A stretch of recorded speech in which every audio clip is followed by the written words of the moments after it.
बच्चों ये है क्वेश्चन नंबर 1 और इसे हमें करना है differentiate with respect to X. तो लेकिन ये जो क्वेश्चन है ये लॉगरिथमिक डिफरेंशिएशन का क्वेश्चन है बच्चों। लेकिन ये बात आपको एग्जाम में कैसे पता चलेगा?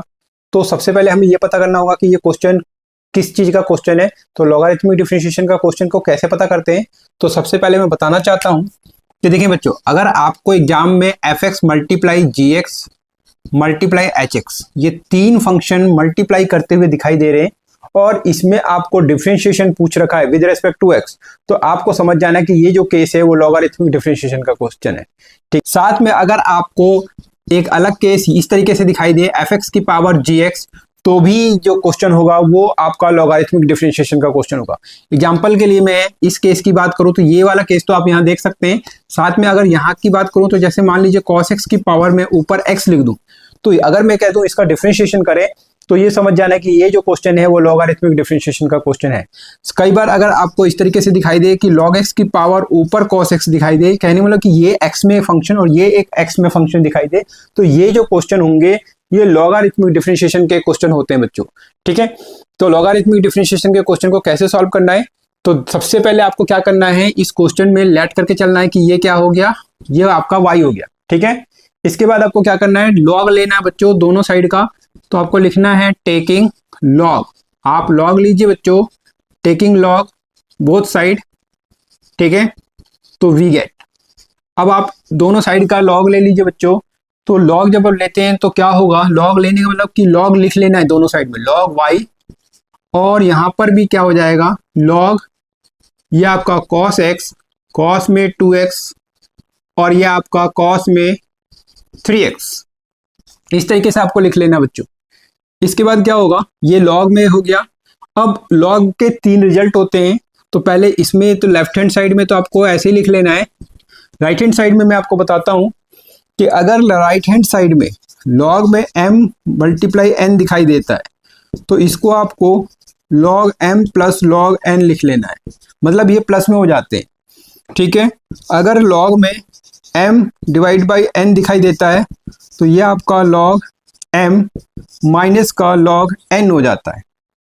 ठीक है, नेक्स्ट केस की मैं बात करता हूं तो log में m की पावर n अगर दिखाई देता है तो n log, ये आपका m हो जाता है, n log m। तो यहां पर हमें ध्यान से समझना है, ये तीन केस है, लेकिन इस तीन केस में हमें फर्स्ट वाला केस यहां पर दिखाई दे रहा है log m मल्टीप्लाई n, तो ये m हो गया, ये n हो गया। साथ में आप कहेंगे कि एक और भी है यहाँ पर, तो उसको हम क्या कहेंगे, ये m हो गया, ये n हो गया और ये आपका p हो गया।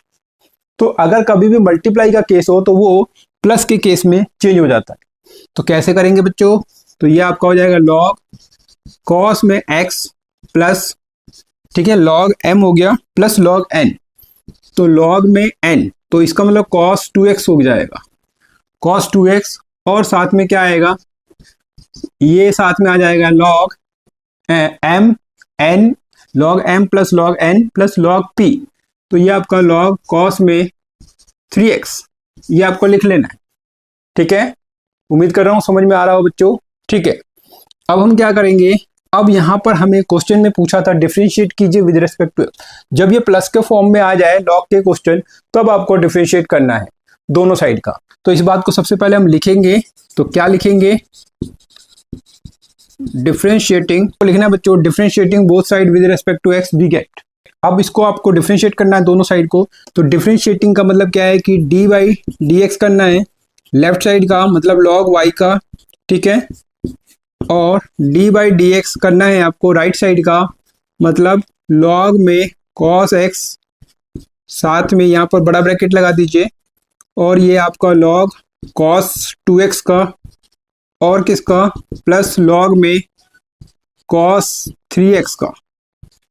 ठीक है, समझ में आया? तो लेफ्ट साइड में यहाँ पे d बाई डी एक्स लिख लेना है, साथ में राइट साइड में d बाई डी एक्स लिख लेना है। ठीक है, अब क्या करना है बच्चों, तो अभी आपको d by D x left side का नहीं करना, मतलब डिफरेंशिएशन अभी नहीं करना है, डिफरेंशिएशन सबका हम एक साथ करेंगे।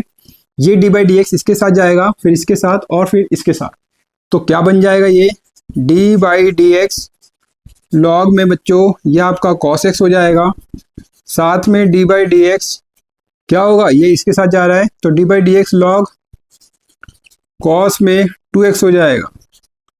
ठीक है, और डी बाई डी एक्स ये इसके साथ जाएगा, तो ये लॉग में कॉस 3x हो जाएगा, कॉस 3x।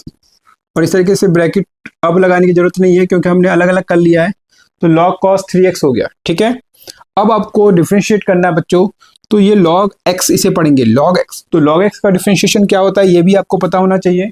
तो क्या होता है लॉग x का डिफ्रेंशिएशन? अगर मैं D by D x log x की बात करूं तो ये क्या होता है, 1/x होता है। तो इस रिजल्ट का आपको यूज करना है यहाँ पर। तो ये लॉग x है, लॉग x। तो लॉग x का डिफ्रेंशिएशन 1/x, इसका मतलब 1/y, क्योंकि x ये है। ठीक है, और साथ में क्यों, अब यहाँ पर देखिए ये y है और जो हम डिफरेंशिएशन कर रहे हैं वो x के रेस्पेक्ट में कर रहे हैं, तो ये एक अलग वेरिएबल है और हम डिफरेंशिएशन कर रहे हैं वो एक अलग वेरिएबल। तो ऐसे केस में आपको क्या करना होगा बच्चों कि डी बाई डी एक्स, यहाँ ये जो वेरिएबल अलग है उसको डिफरेंशिएशन करेंगे, डी बाई डी एक्स मतलब डिफरेंशिएट करेंगे इस अलग वेरिएबल को विद रेस्पेक्ट टू x। ठीक है, आगे बढ़ेंगे बच्चों, तो क्या होगा, अब यहाँ पर पढ़ें तो लॉग x, तो लॉग x की जगह cos x है, तो अपॉन क्या होगा 1/x मतलब 1/cos x। ठीक है, और इस cos x का अलग से डिफरेंशिएशन करेंगे क्योंकि ये चेन रूल यूज कर रहे हैं, तो क्या होगा into D by D x, और क्या होगा cos x का अलग से डिफरेंशिएशन। सिमिलर प्रोसेस हम इसके लिए भी करेंगे, तो क्या हो जाएगा log x, तो log x का मतलब 1/x, तो मतलब 1/cos 2x, cos 2x होगा, साथ में D by D x cos 2x का डिफरेंशिएशन, तो cos 2x का डिफरेंशिएशन। फिर इसमें करेंगे बच्चों log x, तो ये क्या होगा 1/x का मतलब 1/x, तो x यहाँ पर cos 3x है तो 1/x हो गया, साथ में cos 3x का अलग से डिफरेंशिएशन, तो d बाई डी एक्स हो जाएगा, और क्या होगा cos 3x का डिफरेंशिएशन, cos 3x का डिफरेंशिएशन। ठीक है, उम्मीद कर रहा हूँ बच्चों समझ में आ रहा हो। ठीक है, अब ये क्या हो जाएगा, ये आपका हो जाएगा 1/y dy by D x, और यहाँ क्या होगा 1/cos में x। ठीक है, अब ये cos x का डिफरेंशिएशन करें तो आपको पता है माइनस का sin x, लेकिन ये मल्टीप्लाई होगा, तो क्या करना है sin x, और इसको आप ब्रैकेट में लगा लीजिए ताकि पता चल जाए कि इसका आप मल्टीप्लाई कर रहे हैं। हालांकि यहाँ पे बीच में डॉट भी लगा रखा आपने, लेकिन यहाँ पे माइनस का साइन आया इसलिए ब्रैकेट लगाना जरूरी होगा। ठीक है, चलिए आगे बढ़ेंगे बच्चों, तो ये क्या होगा 1/cos में क्या होगा 2x, और यहाँ पर करें cos 2x का डिफरेंशिएशन, तो cos 2x का माइनस साइन 2x होगा, तो क्या होगा माइनस में साइन 2x, और इस 2x का अलग से डिफरेंशिएशन करें। देखिए तो मैं यहाँ बताने की कोशिश कर रहा हूँ, जरा समझें। तो d बाई डी एक्स अगर आप cos 2x का डिफरेंशिएशन करें तो आंसर आएगा माइनस का साइन 2x। पहले तो ये समझें, साथ में इस 2x का डिफरेंशिएशन अलग से करना होगा, तो d बाई डी एक्स जब आप 2x का डिफरेंशिएशन करते हैं तो क्या आएगा, ये 2 शुरू में आ जाता है, तो 2d बाई डी एक्स, और ये आपका x का, तो ये क्या होगा 2 और x का 1, तो डिफरेंशिएशन, तो ये आपका 2, तो ये जो 2 आएगा वो आपको क्या होगा इंटू में 2, तो ये 2 को आपको शुरू में लिख लेना है।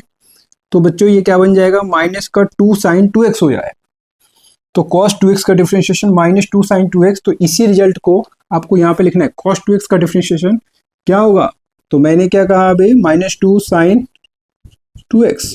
ठीक है, ये हमने अभी यहाँ पर देखा, तो आप देख सकते हैं। ठीक है, अब क्या होगा बच्चों, साथ में cos 3x के केस में यहाँ पर भी ऐसे ही करेंगे, तो सेम प्रोसेस करते हैं, 1 क्या होगा cos में 3x इंटू में क्या होगा माइनस का 3 साइन 3x। ठीक है, जब आप इसका डिफरेंशिएशन करेंगे cos 3x का, तो cos 3x का माइनस साइन 3x और 3x का -3। ठीक है, समझ में आ रहा है। थोड़ा सा क्वेश्चन आपको डिफिकल्ट लग सकता है क्योंकि पहला क्वेश्चन है और अभी तक आपने इस क्वेश्चन को एक बार भी नहीं किया होगा। ठीक है, इसलिए ऐसा प्रॉब्लम आता है और डिफिकल्ट फील होता है, लेकिन जब आप इसको 1-2 बार कर लेंगे, रिवाइज करेंगे, एक दो बार प्रैक्टिस करेंगे तो ये क्वेश्चन आपको ईजी लगने लगेंगे। ठीक है, तो प्लीज रिवीजन करें और इस क्वेश्चन को अच्छे से समझें।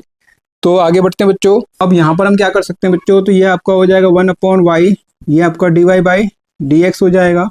इसको देखें तो ये माइनस साइन एक्स, इसका मल्टीप्लाई 1 से होगा, तो ये ऊपर न्यूमरेटर में लिख दीजिए minus sine x divided by cos x. इसी तरीके से ये माइनस यहाँ पे आ जाएगा, और ये 2 साइन 2x का 1 से मल्टीप्लाई, तो ये आपका 2 साइन 2x बन जाएगा डिवाइडेड बाय कॉस 2x होगा। साथ में ये माइनस यहाँ पर आ गया तो ये माइनस हो गया, और 3 साइन 3x का 1 से मल्टीप्लाई, तो क्या होगा तो क्या होगा, -3 sin 3x हो जाएगा, डिवाइडेड बाय cos 3x हो जाएगा। ठीक है, ठीक है। आगे बढ़ेंगे बच्चों, तो क्या होगा, 1/y होगा, ये आपका dy/dx, और ये क्या हो जाएगा, माइनस का tan x, और ये आपका देखिए ये आपका sin x by cos x tan x हो गया। इसी तरीके से sin 2x by cos 2x क्या होगा, tan 2x हो जाएगा, क्योंकि sin theta by cos theta क्या होता है, tan थीटा। आपने 10th में भी पढ़ा होगा, 11th में भी पढ़ा। तो यहाँ पर देखिए ये 2 तो शुरू में लिख दीजिए, और sin x x की जगह यहाँ 2x चल रहा है, तो ये आपका हो जाएगा tan 2x। आगे बढ़े तो ये आपका माइनस का 3, और ये क्या हो जाएगा, tan 3x हो जाएगा, -3 tan 3x हो जाएगा। ठीक है, अब क्या करेंगे बच्चों, तो देखें y dy/dx, यहाँ से माइनस को आप कॉमन ले सकते हैं, तो माइनस को कॉमन ले लीजिए, तो क्या होगा, ये आपका हो जाएगा tan x, ये माइनस बाहर जा चुका है तो 2 tan 2x, और यहाँ से भी माइनस बाहर जा चुका है तो 3 tan 3x होगा। ठीक है, राइट। अब ये y क्या होगा, यहाँ पर एक्चुअल में 1/y था, तो ये y यहाँ पे चला जाएगा, तो इसके साथ मल्टीप्लाई हो जाएगा बच्चों, तो क्या होगा, तो ये आपका dy/dx इक्वल टू माइनस का y हो जाएगा, और क्या होगा, ब्रैकेट में लिख दीजिए tan x plus 2 tan 2x plus 3 tan 3x। ठीक है, अब क्या ये आंसर आ गया dy/dx का, तो जी नहीं, अभी आंसर नहीं आया, क्योंकि यहाँ पर जो आंसर देना है राइट साइड में दिखना चाहिए, वो सिर्फ x में दिखना चाहिए, यहाँ y नहीं दिखना चाहिए। तो क्योंकि हमारे पास जो क्वेश्चन था उसमें सिर्फ और सिर्फ x दिख रहा था, तो हम क्या करेंगे, इस y की जगह आपको ये लिख लेना है, इस तरीके से प्रॉपर x में हो जाएगा, और हो जाएगा हमारा आंसर। तो आइए लिखते हैं फिर। तो क्या होगा बच्चों, ये आपका dy/dx, और यहाँ पर ये माइनस, और y की जगह क्या हो जाएगा, cos x, इंटू में cos 2x, और इंटू में cos ये आपका 3x। ठीक है, ये y की जगह मैंने ये पुट कर दिया, साथ में ब्रैकेट में क्या लिखेंगे, तो ये आपका हो जाएगा tan x, और ये आपका 2 tan 2x, साथ में क्या होगा 3 tan 3x। ठीक है, और ये हो जाएगा बच्चों इसका, और ये हो जाएगा इसका आंसर। करता हूँ बच्चों समझ में आ गया होगा। ठीक है, अगर कोई भी डाउट है तो आप मुझे कमेंट कर सकते हैं और पूछ सकते हैं, और अगर अच्छा लगा है तो प्लीज़ वीडियो को लाइक करना, और चैनल पर नए हैं तो प्लीज़ चैनल को सब्सक्राइब भी कर लेना। धन्यवाद बच्चों।